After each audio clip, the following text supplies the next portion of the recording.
Hello guys, तो कैसे हैं आप लोग। तो दोस्तों, आज की इस वीडियो में बात करने वाले हैं हम सीडीपी जो चाइल्ड डेवलपमेंट एंड पेडागोजी है उसकी लेक्चर वीडियोस जो हमने शुरू की है। तो आज आपका सेकंड लेक्चर है, एक हम पहले कर चुके हैं जो कि आपका था विकास और अधिगम के बारे में, यानी कि विकास की अवधारणा और उसका अधिगम से क्या संबंध होता है, उसके ऊपर आपका लेक्चर था। तो वो आप लोगों ने देख लिया होगा, और जिन लोगों ने नहीं देखा तो आप यूट्यूब पे सर्च कर सकते हैं CTET 2022 CDP lectures. CTET 2022 CDP lectures आप YouTube पे सर्च करेंगे, सबसे ऊपर वीडियो आ जाएगी, वहां से आप देख सकते हैं। उसके अलावा इसकी प्लेलिस्ट भी हम बना रहे हैं, तो चैनल पे आप विजिट करेंगे तो प्लेलिस्ट में आपको सारे लेक्चर्स मिलते रहेंगे इसी तरह से, ठीक है। चलिए, तो आज का जो टॉपिक है वो है आपका वृद्धि एवं विकास के सिद्धांत, principles of growth and development. और ये टॉपिक जो है वो काफी इंपॉर्टेंट है, क्योंकि इससे 3 प्रश्न आपके सीटेट में सीडीपी वाले पोर्शन में 3 प्रश्न आपके आते ही आते हैं, वो मिस होते ही नहीं है। आप पुराने प्रीवियस ईयर के क्वेश्चन पेपर उठा के देखेंगे तो आप देखेंगे कि हर पेपर में इस टॉपिक से 2 से 3 प्रश्न आए हुए हैं। तो इसको हम डीपली समझेंगे। ये हमारे 11 सिद्धांत हैं, तो हम इनका अर्थ समझेंगे और इनके अंदर क्या क्या चीजें, कैसे कैसे बच्चे का डेवलपमेंट होता है और प्रश्न कैसे बनते हैं, वो सारी चीजें डिस्कस करते हुए चलेंगे, ठीक है। चलिए शुरू करते हैं। वीडियो को लाइक कर दो जल्दी से फटाफट और शेयर कर दो, और जो लोग नए हैं चैनल पर तो चैनल को सब्सक्राइब कर लो, बेल आइकन को प्रेस कर लो, ठीक है। बाकी नोट्स के लिए इस नंबर पे आप मैसेज कर सकते हैं या आप नोट कर लीजिए। देखिए, पहला जो आपका सिद्धांत है वो है निरंतरता का सिद्धांत, यानी कि प्रिंसिपल ऑफ कंटिन्यूटी। तो ये बहुत बेसिक है और यूं समझ लीजिए कि विकास की परिभाषा इसी सिद्धांत के अंदर से निकल के आती है, जो कि मैंने आपको पिछली वीडियो में विकास पढ़ाया था बहुत डीपली अच्छे तरीके से। तो उसके अंदर मैंने आपको पहली लाइन यही बोली थी कि विकास जो है वो एक निरंतर चलने वाली प्रक्रिया है, यानी कि विकास जो है वो मृत्यु तक चलता रहता है, गर्भधारण से लेके और मृत्यु तक चलता रहता है। जन्म से नहीं बल्कि जन्म से पहले गर्भावस्था में जब गर्भधारण होता है उस दिन से स्टार्ट होके और मृत्यु तक विकास जो है वो निरंतर चलता रहता है। हालांकि उसकी गति जो है वो घटती बढ़ती रहती है, वो अलग बात है। तो पहला सिद्धांत हमारा यही दर्शाता है कि विकास जो है वो एक निरंतर चलने वाली प्रक्रिया है, ये वो लगातार चलता रहता है, ठीक है। इसीलिए जो है उसको विकास कहते हैं। जब वो चलेगा नहीं तो फिर विकास कैसे होगा, है ना। चलिए सेकंड पे आते हैं, क्योंकि वो बहुत ही बेसिक है जो कि आप पहले ही पढ़ चुके हैं। दूसरा जो है वो है आपका वृद्धि और विकास की गति की दर एक सी नहीं रहती, यानी कि बदलती रहती है। तो इसका क्या मतलब है? इसका मतलब ये है कि निरंतर तो हो रहा है विकास, ये तो हमें पता चल गया कि विकास जो है वो कभी रुकता नहीं है। लेकिन यहां पे क्या है, दूसरे पॉइंट पे बात ये की जा रही है कि वो रुकता तो नहीं है, लेकिन उसकी स्पीड कभी बढ़ती है कभी कम होती है, कभी बढ़ती है कभी कम होती है, एक जैसी। ऐसा नहीं है कि एक साल पहले जन्म, जैसे बच्चे का जन्म हुआ तो पहले साल में भी उतनी तेजी से उसकी वृद्धि हो रही है, दूसरे साल में भी सेम हो रही है, 10 साल में भी सेम हो रही है, नहीं, ऐसा नहीं होता।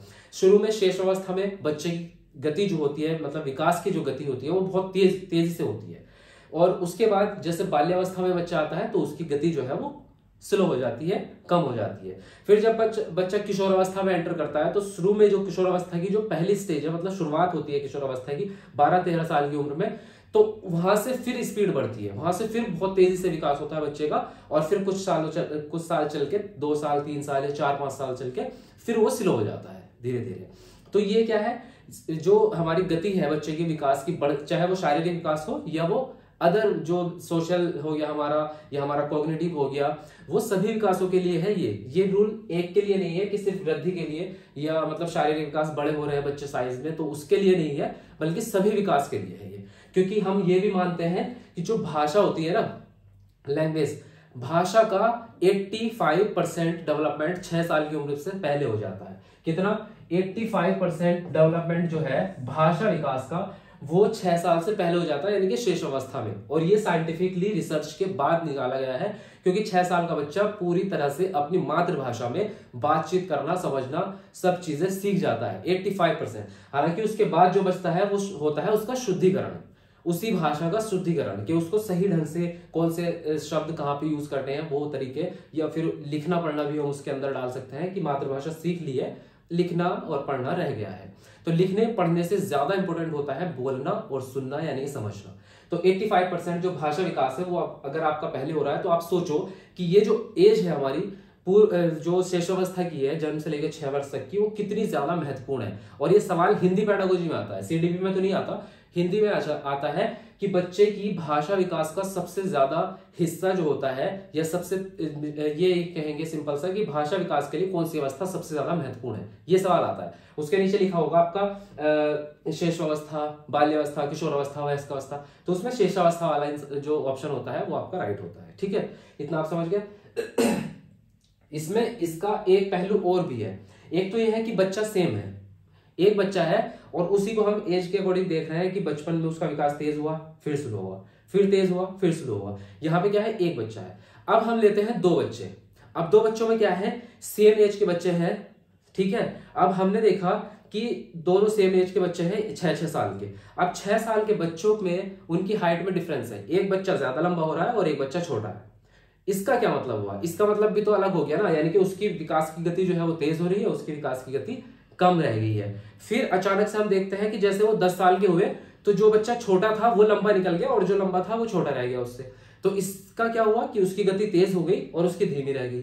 इसका क्या मतलब है, इसका मतलब यह है कि विकास की दर एक जैसी कभी नहीं रहती, वो कभी बहुत तेज होता है, कभी बहुत स्लो होता है।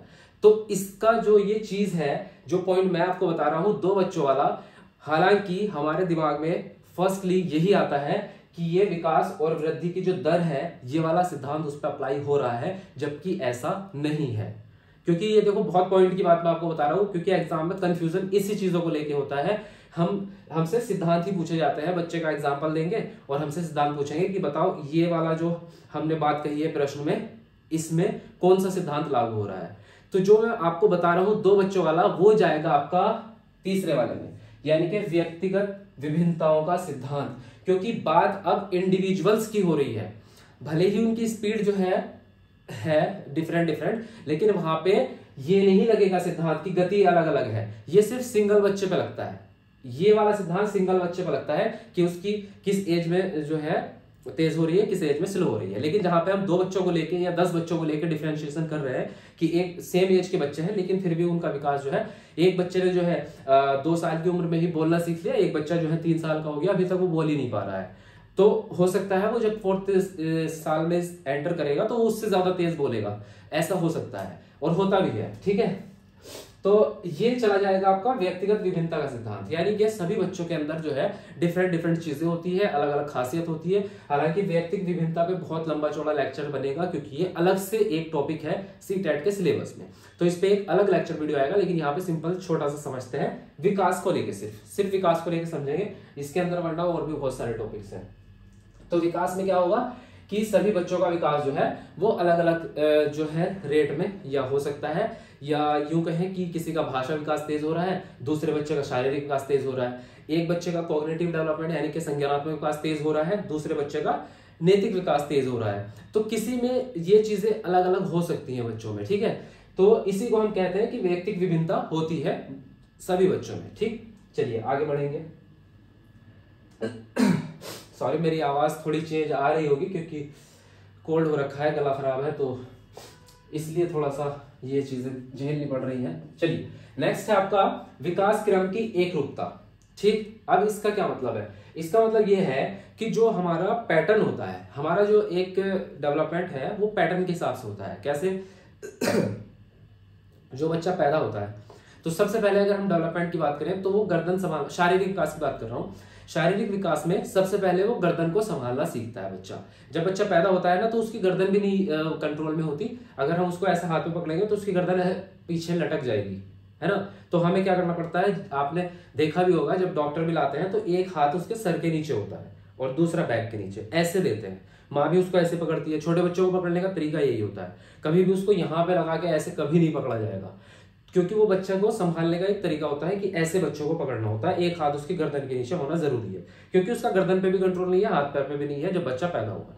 लेकिन जैसे बच्चा लगभग 3 महीने का होता है तो 2.5 से 3 महीने के बीच में बच्चा गर्दन संभालना सीख जाता है। फिर उसको आप ये नहीं है, हालांकि झटके तो फिर भी नहीं देने, ऐसा नहीं है कि हाँ बच्चे ने गर्दन संभालना सीख लिया अब तो उसको झुला दो, ये बहुत गलत चीजें होती है। कई बार हम खेलने के चक्कर में बच्चों को बहुत बड़ा नुकसान पहुंचा देते हैं, तो इन चीजों का भी ध्यान रखना चाहिए। जब बच्चा थोड़ा सा और बड़ा होता है तो फिर बच्चा क्या है, अपनी बैक को कंट्रोल करना सीखता है, कमर को जिसको, ठीक है। तो बच्चा बैठना सीख जाता है, क्योंकि बैक को कंट्रोल नहीं करेगा तब तक बैठेगा नहीं।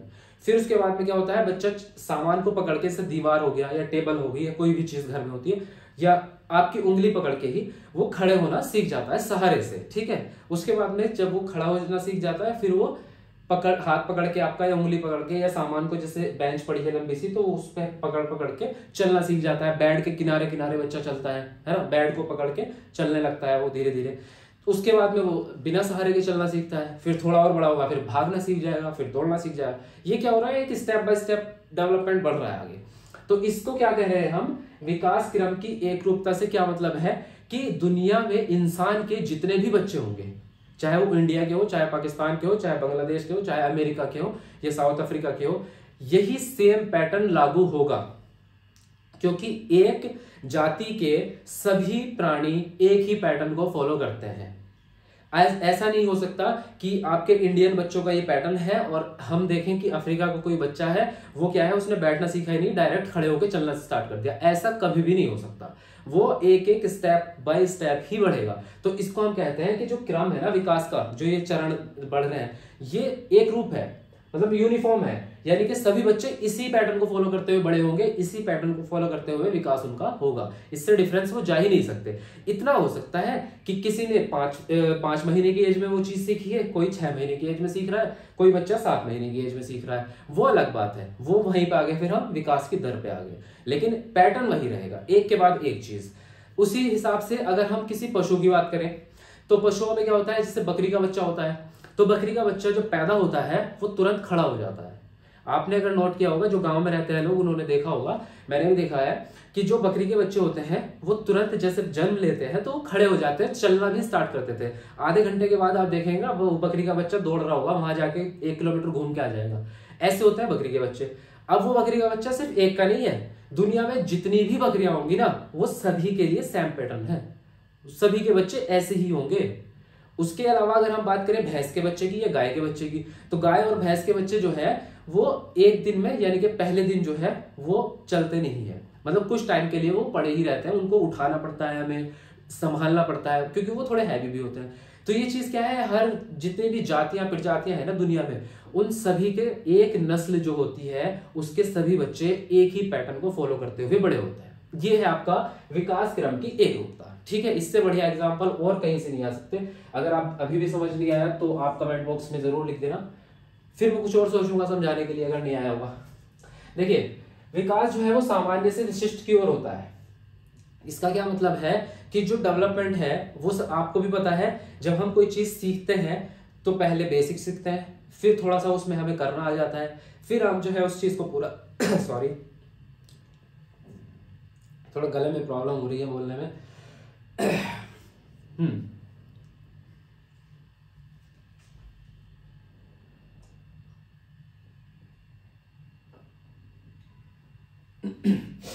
हाँ, फिर क्या होता है कि हम उस काम को करना सीख गए, और जब हम उसको बार बार करते रहते हैं, बार बार करते रहते हैं, तो हम उसमें परफेक्ट हो जाते हैं, यानी कि हम स्पेशलिस्ट बन जाते हैं, उसको स्पेसिफिक तरीके से उस काम को करना सीख जाते हैं। ऐसे ही होता है बच्चे के विकास में।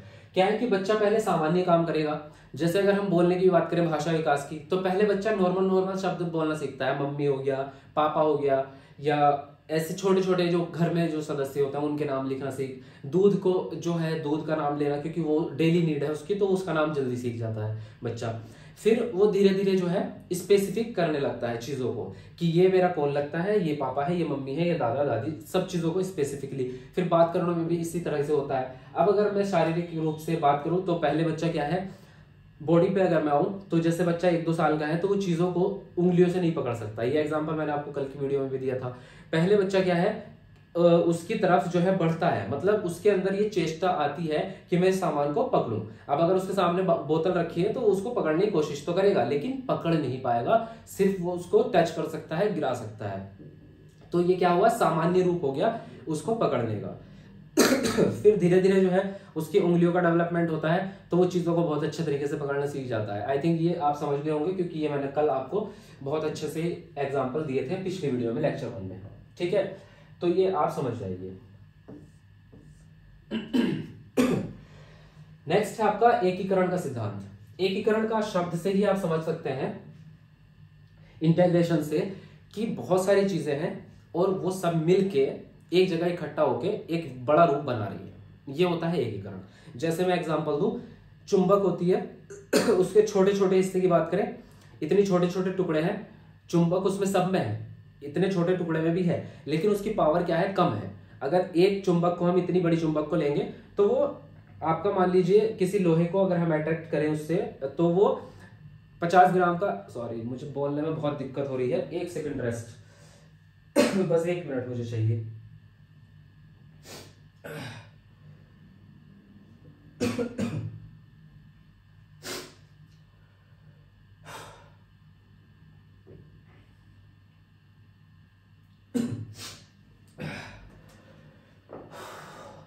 तो उसमें क्या है, पावर कम होती है, यानी कि वो जो है 50 ग्राम के लोहे को आपका जो है अपनी तरफ खींच सकती है। लेकिन अगर हम इतने इतने टुकड़ों को, 20 टुकड़ों को एक जगह मिला दे चुंबक के, तो अब वो 5 किलो के लोहे को भी अपनी तरफ खींच सकती है। तो क्या है, वो इंटेग्रेशन हो गया उसका।